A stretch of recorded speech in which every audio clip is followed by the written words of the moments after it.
সাংপাড়া যাওয়ার আগে সর্বশেষ ঢাল, যেটা কিনা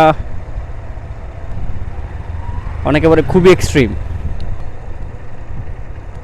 একটু স্বাভাবিকভাবে যদি হালকা করে ইঞ্জিন ব্রেকের মাধ্যমে নামা যায়, আহামরি প্যারা হবে না। যেমন ইঞ্জিন ব্রেকের মাধ্যমে আমি স্লো স্লো নামছি। জাস্ট এই জায়গাটা দেখেন ভাই, জাস্ট এই জায়গাটা দেখেন।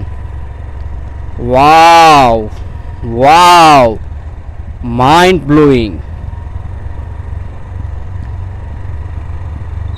Super super. ওহো, জোস একটা ভিউ, জোস এই জায়গাটা।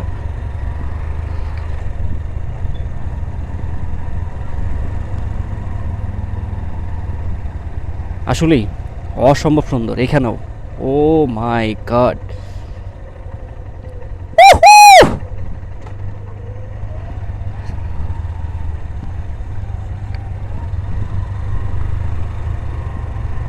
বাট গাড়ি কন্ট্রোল রাখতে হবে, ছাড়া যাবে না।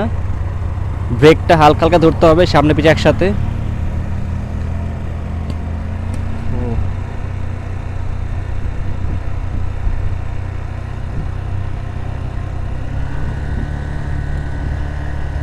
ও, ওই পাশের ভিউটা দেখছেন? ওই পাশের ভিউটা, ওইখানে জোস ভিউ, মানে